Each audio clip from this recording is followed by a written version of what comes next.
am delighted to introduce Sunny Simon, who will speak to us tonight on Cuyahoga County's efforts to ban single-use plastic bags.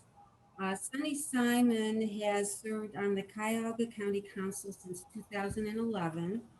She was the inaugural vice president and is currently chair of the Education, Environment, and Sustainability Committee.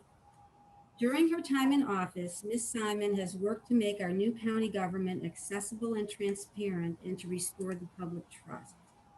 She helped to establish the Office of Inspector General and to create the strongest ethics policy in the state. Ms. Simon has sponsored legislation supporting domestic partner benefits for the county employees, reducing pesticide use on county property, directing casino revenue to suburban communities, and providing veteran housing. She has also supported increased funding for education, safety, youth, and senior services. Ms. Simon holds an honors degree from John Carroll University and a Juris Doctorate from the Case Western Reserve University School of Law. She has a private law practice and has served as a volunteer juvenile court magistrate in South Euclid. And I would like to introduce Ms. Sunny Simon, and please, if you have questions, please use the chat box and I will moderate them at the end of her talk. So.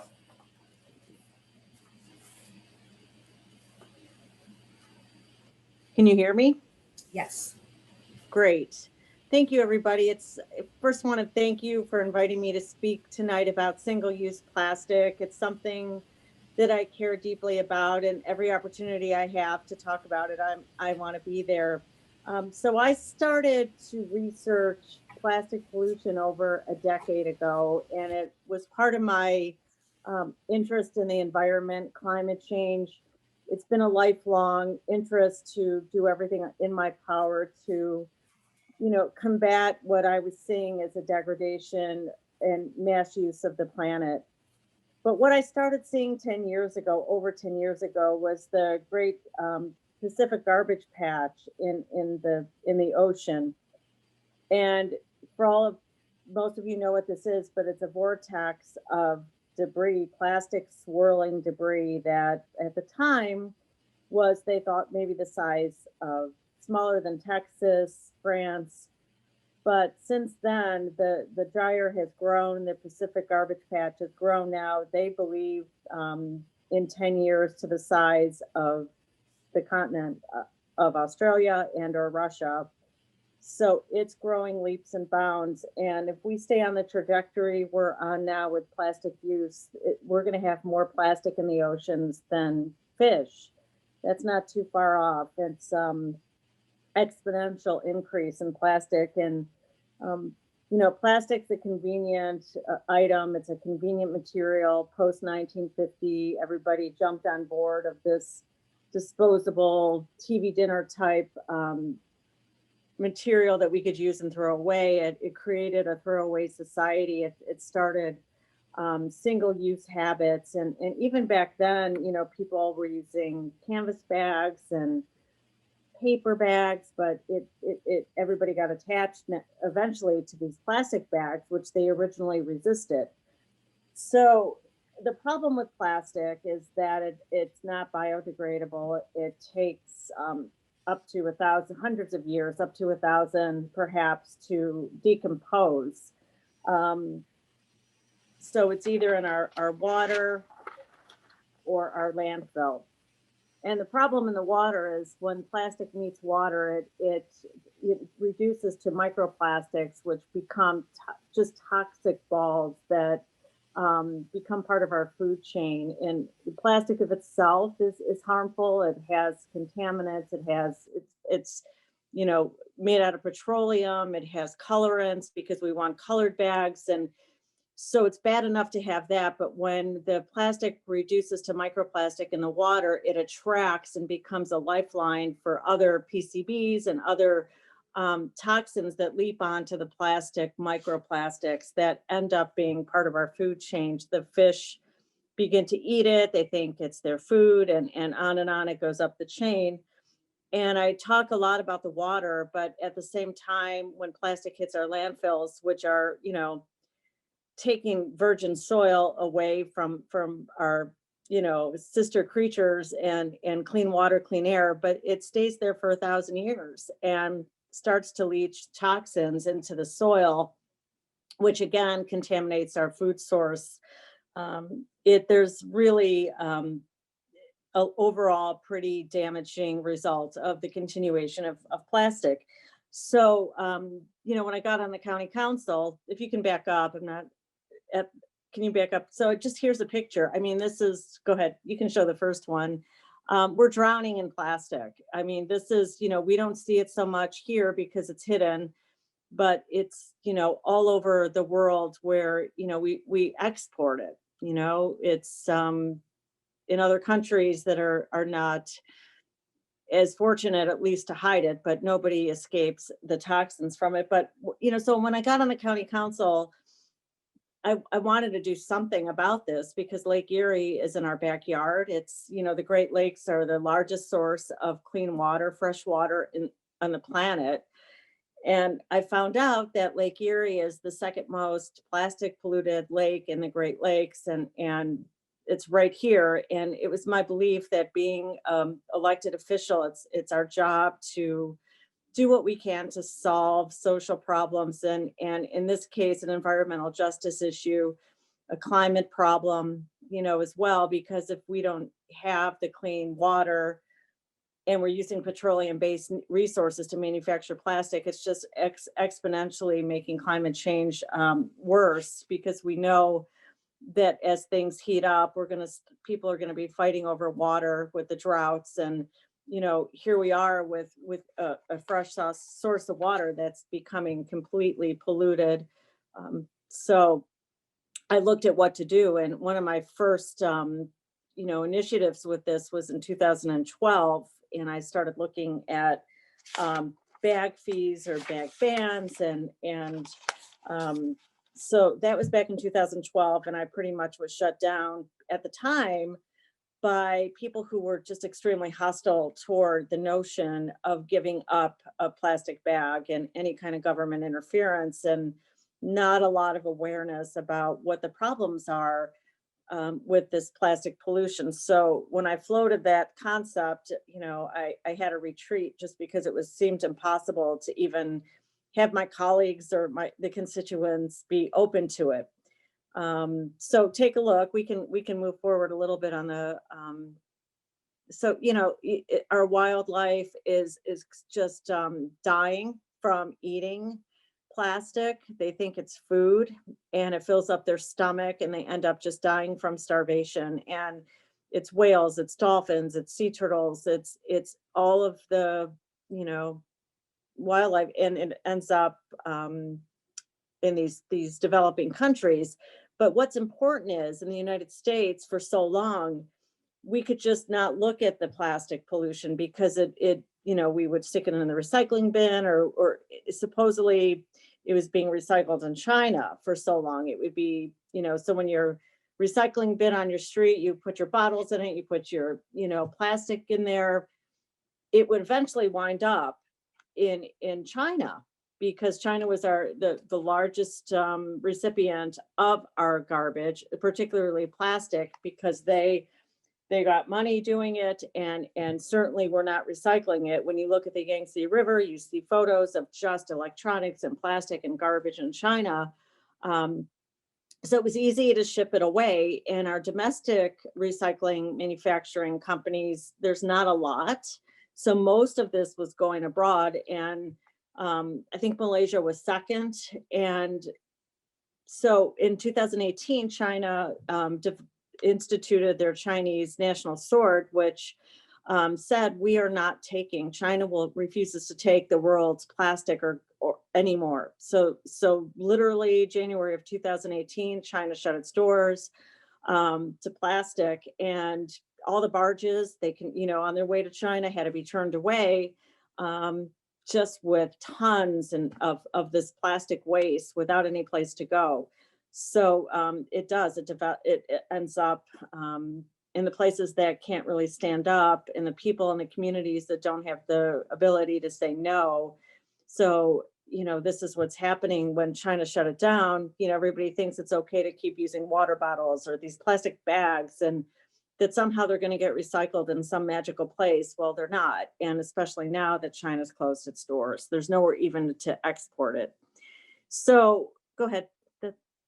The ordinance, eventually I came back, and I'll talk about why. I mean, Cuyahoga County alone disseminates 319 million single-use bags every year. That's Cuyahoga County alone, and that's grocery stores, it's Marks, it's any retail. They're just ubiquitous, and that's a huge number, and only it's less than 10%. I mean, of the world's plastic get recycled, less than 10%. So every year, if we're disseminating almost 320 million bags, they're only used for an average of 12 minutes.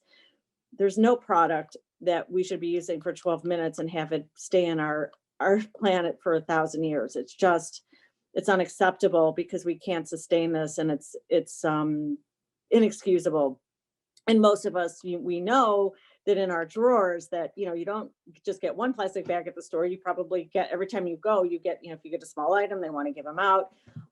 So their drawers, my grandmother's cupboard is just filled with these bags. And so it's more than we even need ever. People say, well, I use them for my dog poop. I use them for I line my garbage cans. But at the same time, this is more than any household will need for the rest of their life. So this was unacceptable to me. And I thought it was a really good place to start. And when you look at the lake itself, is over 5 million pounds of plastic pollutions in Lake Erie every year, is just, it's too much, and any amount is too much anymore, because what happens to our plastic in Lake Erie is it flows through, it flows over into the ocean, where it becomes part of this vortex of plastic. And at the same time, those plastic particles remain in a lake where people, for sustenance fishing, have to be warned, you only can catch so many fish in Lake Erie because of this problem of toxins. So we can take a look. In 1950s is when single use became vogue, and you could see this trajectory upwards. And in the past 15 years or 20 years, it's just been a out of control growth of plastic. And it's not stopping, by the way. It's continuing, because even today, petroleum is cheaper because of COVID. And the companies just want to keep pushing and pushing this product, and it's not going down. So I really felt it was important to do what we can here in Cuyahoga County to start to educate and curb the use. So next slide, I guess.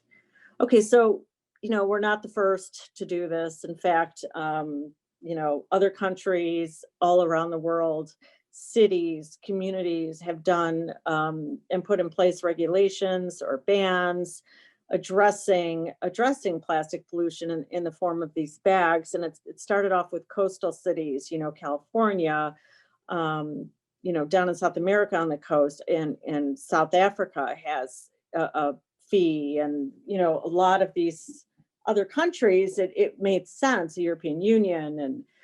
But here, in Cuyahoga County, it was just like a totally different world, which was 10 years ago thwarted this. So I ended up pursuing it, and let's see what the next slide is. I don't know. So here we go. So I started, back up one sec. Okay, policy overview.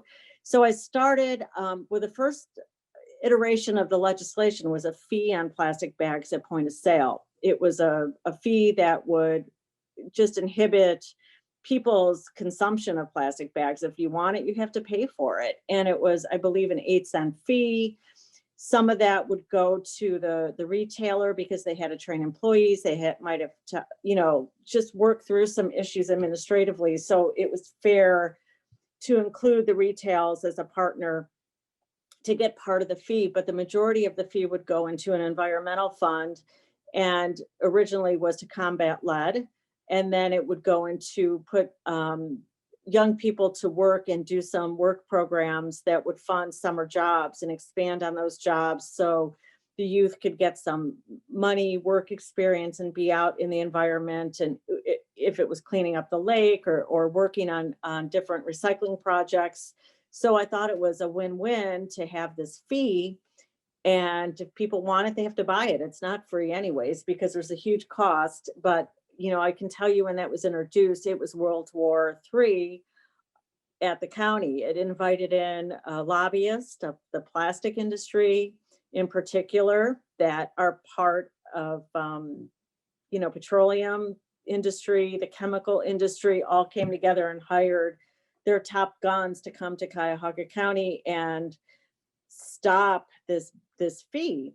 And they were pretty much successful. They ended up, trying to divide the county council and our residents on racial lines, that somehow this fee was there to cripple African Americans and they were going to lose their houses. And they brought in somebody from ALEC, which is, the conservative, I don't even want to call it a think tank, but, they came in and brought in people from ALEC to fight this. It was incredible. Because they're desperate. The plastic industry knows that eventually they're going to go out of business. But so it was a huge fight and it ended up being tabled. So I let it sit a little while. And by the way, the grocery stores were sort of on board because they were going to get part of that fee. So they kept quiet.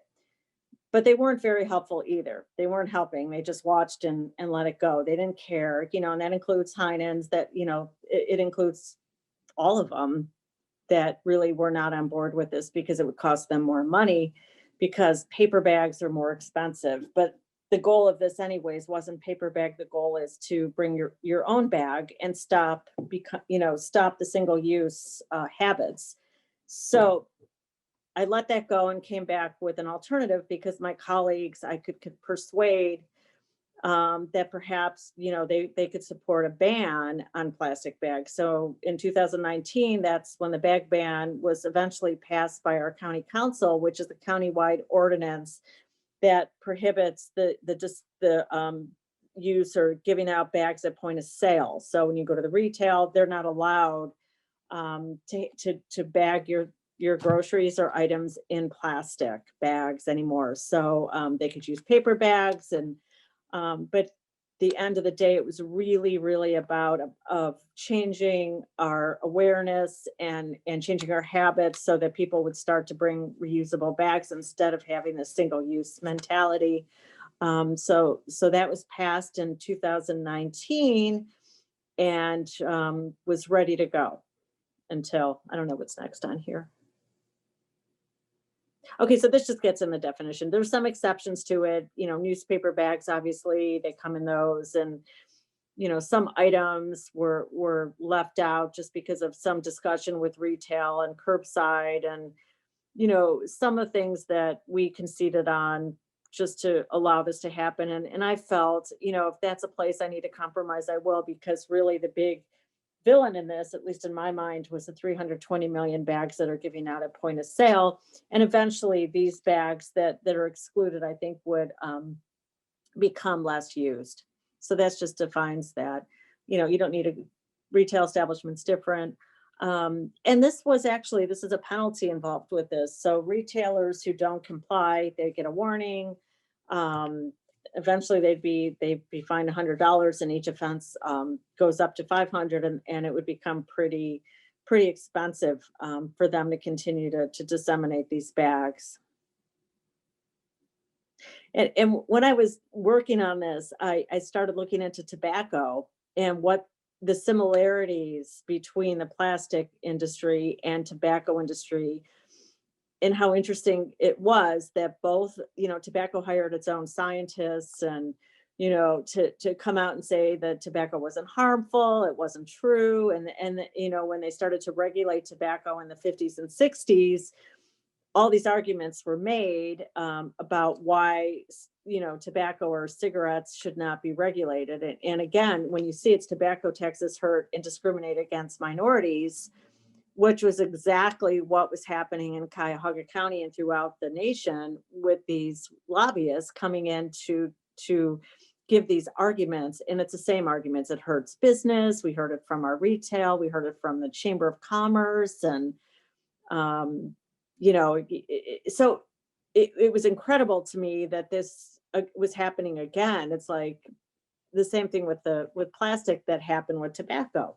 It's the industry that just pushed back and really, unfortunately, persuaded people that tobacco is safe when we know it's not. And the same thing's happening with plastic.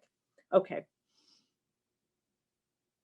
So what we have now is the American Progressive Bag Alliance, and it's a new tobacco institute. They went ahead and they have their own pseudoscientists coming out and saying there's nothing wrong with plastic, and they're the ones who are lobbying um, with this ALEC, cookie cutter legislation and methods and strategies to fight any kind of plastic bag or plastic regulation for that matter. So I just wanted to point that out, that this is a tactic that was used successfully for a while. So it's that was just interesting to me. So anyways, it's just, what happened, this is just more plastic, dead whales. I don't know what else is on here. You can go ahead. Yeah, just the dolphins and all the research that's being done and just really our oceans are near collapse, and the wildlife, it's part of that. And, this is what we see. So what happened after the passage of the legislation is the state of Ohio came in and threatened and eventually preempted us. And so this passed, it started in the House, the state House, and then it moved into the Senate, and the governor signed it last year. At the beginning of last year when COVID hit, they used that as an excuse why they had to preempt us, even though there was a bill that was introduced to preempt our home rule to regulate and ban plastic bags a year before, and they couldn't get it passed. The governor threatened he wasn't really keen on it, but unfortunately, when COVID hit, everybody jumped on board and said, oh, we need plastic bags because of COVID. And it just gave them a new lease on life. When I can tell you that when we started the campaign and when this passed, it was a bring your own bag campaign. We developed our own logo. I don't know if you could see it, but bring your own bag campaign. So the big part of this and the big push was education. And I was on the circuit. We were able to get thousands of these bring your own bags to help communities that couldn't otherwise afford them, and went into churches and every place, community centers, and get a huge, massive giveaway of these bags. And, just so people could bring their own. But when COVID hit, like I said, they preempted us, and there's a sunset provision in the state legislation that supposedly it's going to end in October, this ban on the ban. So Cuyahoga County is geared up to start its implementation in October of this year, assuming the state doesn't do anything again to stop it. So we're kind of on hold, but gearing up for October to begin again. And we're ordering more of these bags, and we're going to resume and begin the campaign again. But, I was pretty up. It's been a long journey, starting, like I said, in 2012 when I launched the balloon. And I remember the, plane dealer at the time sent it out there, and I was getting hate mail. It was amazing what the response was. But today, 10 years later, it's totally different. It is, I can say that there's a shift in an awareness that, has taken hold. And I still get hate mail, but it's not all I get. And, the young people in particular, I get letters, I get cards, and the support's there. And I think even if this fails, legislatively somehow, the education component to me is the most valuable piece, because once people understand what's happening, that's the change really that has to be made anyways. So, so I'm happy about that there's been a huge shift here. And, time's running out. We've got to do everything we can to address climate and plastic pollution. It's just, it's choking us. So that's what's happening with the Cuyahoga ban on plastic bags. And hopefully we can get back at it. Okay, so thank you very much. I mean, this is also personally very important to me, a very important issue. I use reusable bags and was disappointed when Heinen's stopped taking Oh, them for a while. So if I can just start off with my own question and then I'll go on to, and everybody, if you have questions, please put it in the chat box and then I'll ask the questions. Has there been any effort to develop a biodegradable bag that maybe looks like a plastic bag so people are more accepting, any efforts like that? yes. I just had a shipment sent to my house of some plant-based bags that are similar, and we're trying them out. A lot of them end up having secret polymer chains in there, but I don't think this one does. And I just got a notice about some bags in India that are made from seaweed. So yes, the answer is yes. I think we're going to have a shift, and they're more expensive. And that's the thing with this plastic; it's just so dirt cheap because petroleum's cheap now that it's hard for retailers to make that leap. But yes, they're developing, and it's just a matter of, I think, pressure from consumers and things like that. Yeah, because I just thought it might make it more palatable to people, if it seems more similar to plastic. Okay, this is from David Berenson. He mentioned, oh yeah, I love that. Thank you. Oh my gosh, you got your bag. Thank you, Audrey. He said there was an episode recently on Planet Money about recycling of plastics and the sordid history. He wondered that if the plastic that we used to send to China actually did get recycled at all. I think you said not anymore. Not much even at the time. And he also wonders what type of training cashiers go through at stores, as I often see them using as many bags as they possibly can. Okay, David, yes, that's the training that we were trying to support with the bag fee to it's just train them to ask if you want a bag. Not every place does that, but it's getting better. I don't know what you all are encountering, but I started to see a change when the training went, do you want a bag? And asking those questions. And the problem with retail too is the training about how do you get through the line fast, especially for grocery stores, that this sort of, delayed the rate in which they could get people through lines. And that's important to retail. So it was just training their employees how to do that. Okay, and this is from Spike. He was wondering if you can use competition to support this. If customers shop at a place that doesn't use bags and they gain market share, it might start a conversion or conversation, maybe, or conversion. If the Cuyahoga County bans them all, they're all on the same playing field. So I assume you mean that there's without the ban, if people start going to places that, don't use plastic, I guess. I don't know. Or they're going to go to a place that that they'll want to go to a place that doesn't use it, and that'll cause competition for, stores that do use it. Is Spike, is that what you're saying? Maybe you want to explain it. Yeah, that was what I meant was, so if you go to Aldi's or Mark's or someplace that doesn't use plastic and they get more business, it might tip the retailers to be more progressive, I guess. They don't even talk about Aldi's. I mean, they pretend they don't even know that people can survive without bags. They all are resistant together. Either they all want to be they all want to be on the same page, because actually the threats are the reverse.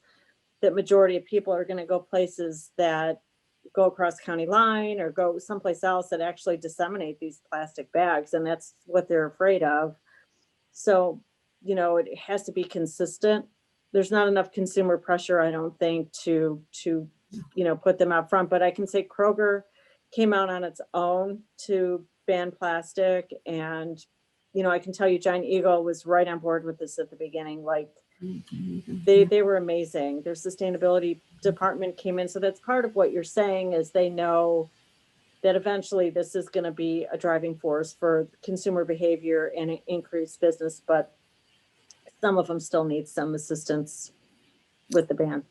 Okay, and another question. This is from Lynn Saltzbrenner. She said, why aren't business owners glad to save money on the expensive bags by asking shoppers to bring their own bags. Well, Giant Eagle did realize that and actually started to give a credit, or I guess they have those Gecko cards, those points or whatever. So they started to do that exactly as to incentivize the customers to bring their own bags so they would save money on purchasing either paper or plastic. And it's exactly what started to happen before COVID hit. So I hope that we get back to that, but that's exactly right. They will ultimately save if people bring their own bags. And it's just a shift right now. It's just jumping over to that place that's hard, but they had some great ideas to do it.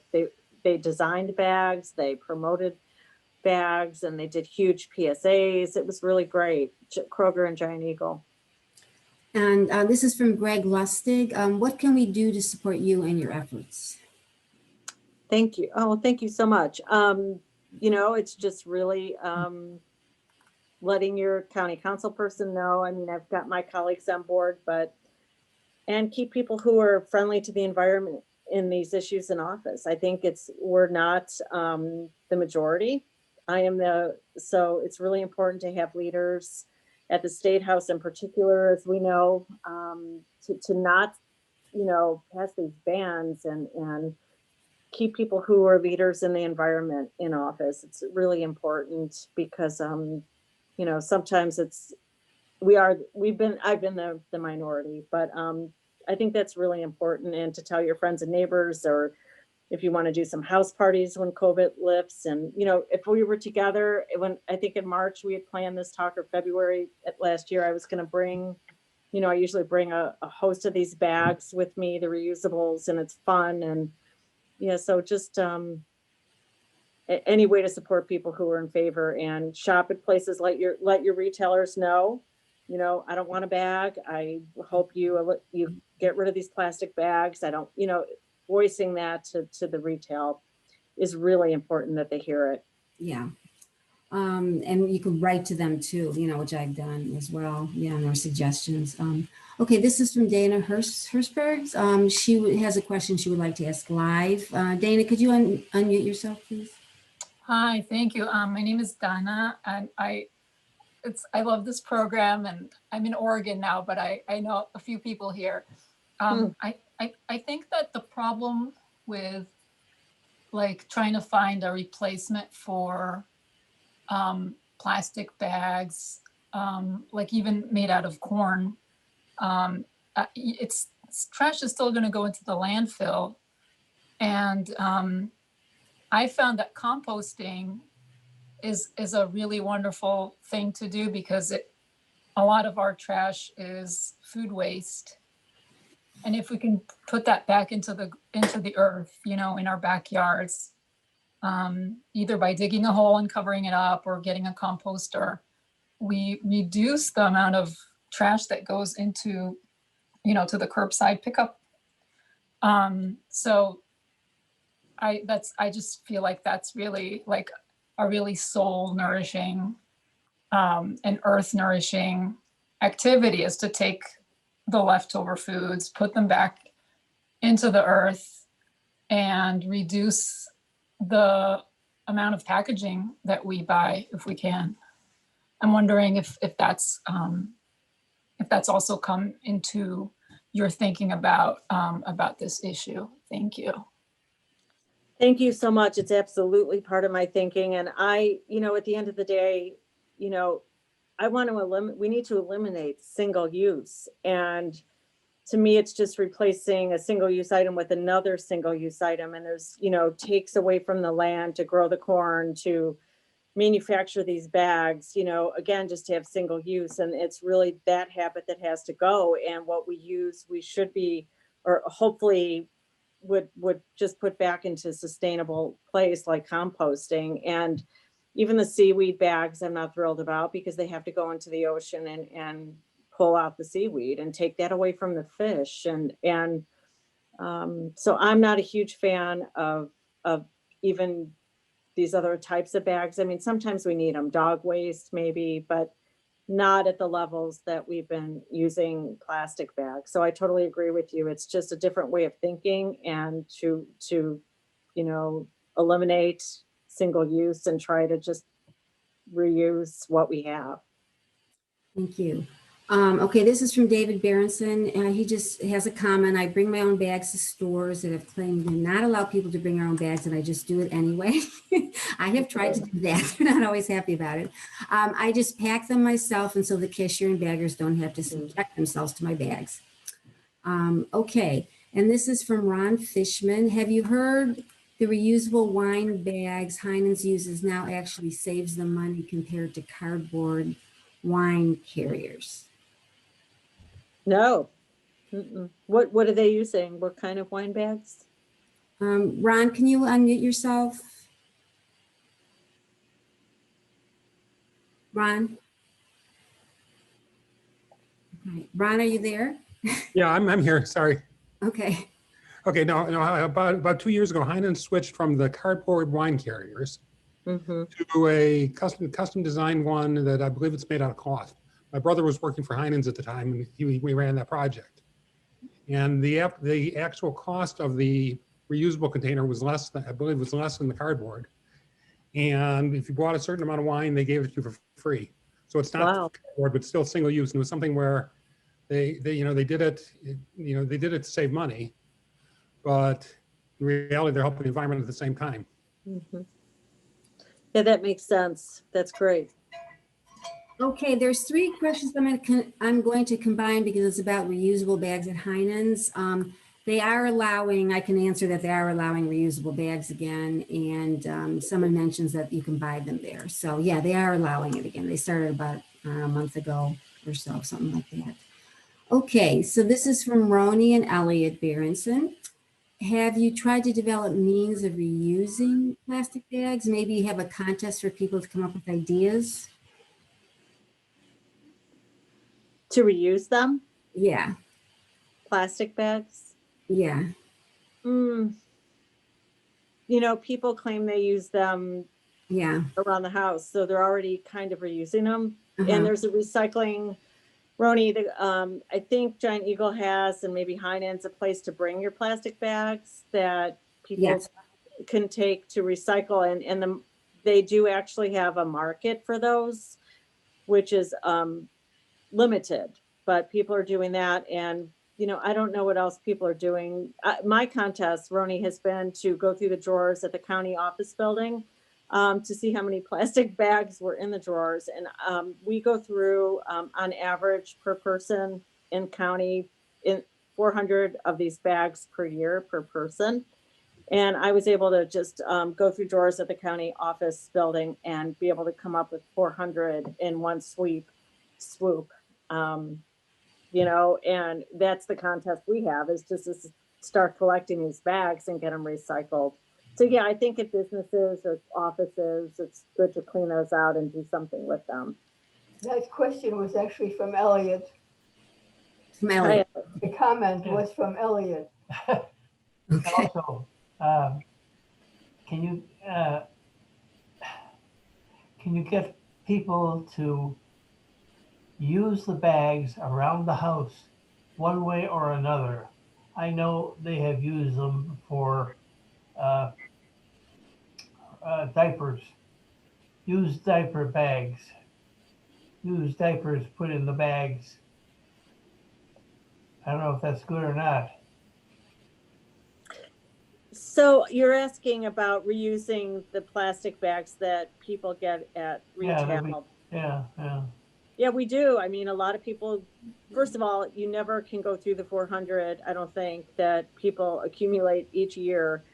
But people do use them. But at the end of the day, they still end up for 1,000 years, either in our ocean or in our landfill. So even if you use them twice for 24 minutes, they're going to be around for 1,000 years. So, yeah, I hope people use them twice. Okay, just a few comments. Angela Brown said the city of Santa Monica gave several free eco-friendly classes and gave reusable bags away for free. Bobby Varble asks, is Four Oceans a legitimate organization? Have you ever heard of it? Oh yeah, they are. Okay. Someone says, David Berenson says, I'd love to get a collection of used plastic bags to give freely to people who say that they need them for trash or whatever. This is about Heinen's again from Netta Lane. Okay, so yeah, just that Heinen's is using, you can bring your own bags again. This is from Enid. I have something called compostable bags. They feel like plastic, but are said to be compostable because they are made from plants. And we talked about that, but she just asked you how long it takes for them to compost, if you know that. Enid, that is such a great question. And this is an important topic because compostable bags are not always plastic free. In fact, a lot of these compostable bags do have plastic elements. And the only way compostable bags are going to decompose is if they're in the sunlight and not in a landfill. So the trick is to get what they're made from. And most of them do have plastic components to them. And they're only going to decompose as if they can't decompose like they're supposed to if they're in a landfill. So if you have a compostable bag and it has some plastic in it, it's going to go to the landfill and it's going to sit there for hundreds of years. The only way for these compostable plastic type bags to decompose is if they're in the sunlight or outside in your bin, with the air. And so compostable bags are not always a good choice. And people like the shipment I just got today are supposedly all plant-based and compostable. So I'm researching that. And, if that's the case, they'll still be in a landfill, but it won't be as long as maybe plastic, and they'll reduce and biodegrade. That's what's key. And I do have a compost, place in my yard where if they really are plant-based and compostable, I can put them out there and they'll actually biodegrade instead of sitting around in the landfill. So, it takes a little work to figure out what the product is. And just a couple more. Nora Kanzelbaum has a comment. She wonders if Dustin Hoffman is sorry he ever made the movie The Graduate. And then she also has a question. What is involved in making paper bags? Is the manufacturing process better, or does that cause pollution too? Oh no, paper bags are horrible too. And that's the original ordinance. Well, they're bad because you're decimating land, you're using resources, you're contributing to climate change. It takes a lot of water to make, these paper bags because you have to water the trees and then ship them. It's all, again, it's single use. And you're just using all the energy and contributing to climate change to divert resources into the single-use paper bag. It's terrible. And that's why I wanted a fee on plastic and paper bags when I started this, to dissuade people and to incentivize people to use a reusable bag. But at the end of the day, not all I could get past, but I had to make a choice to do something versus doing everything. And we ended up making a decision that it's better to, ban plastic versus at least having a paper bag that at the end of the day biodegrades and is recyclable. But that was a choice. That was a legislative compromise that I'm not thrilled about. If I had it my way, we'd have a fee on paper too. Yeah. I know that we go to New York a lot, and they just finally passed. It took a while, but they finally passed. Yeah. Okay, and just a couple more. Lori Berenson and Arnie Pearl point out that Giant Eagle has a huge bag outside of each store that takes lots of plastics. I know Heinen does that too, and they take them there. They take their plastic bags there. Nora Kanzelbaum wants to know where to find compostable bags that you can get. I remember I buy them in New York, but I don't know where they get them here, if you can get them. I can do some research, and that's what I'm doing now, to get plant-based products that are compostable. And I can get a list and get it to your group. So you can get that out there, whoever does, and I can get some information. I'm researching now because I want to be very careful about the product. I was using those in New York because I went to a hardware store and they had compostable bags there for food waste. So that's what I was using. Well, Whole Foods has compostable bags for food waste. But I'm not sure even I just think it's important to find out that they don't have plastic in it, you know? Yeah, no, That's the right. problem. Yeah. Okay, and let's see, one more. Please let us know about recommended composter options for Cuyahoga County. We had a speaker about that in Cuyahoga County. They were from, does anybody remember the name of the speaker? There was a place that picks up food waste. Oh, yeah. I can't remember, and they'll actually come to your home. I mean, you pay for Mhm. the service, but they'll come to your home, and I can't think Oh, of. Rust Belt Riders. The Rust Belt Riders. Rust Belt. Yeah. Rust Belt Riders, yeah. Okay, Rust Belt, I have 3 answers. Rust Belt Riders, yes, thank you. Well, thank you. This was very enlightening and a very important topic, very important to all of us. We've tried to make efforts in our own group to cut down on the use of plastic. So I appreciate this very much, and thank you for taking your time on Friday night. Oh, thank you so much, everybody. It was great to be here. Bye. Thank you.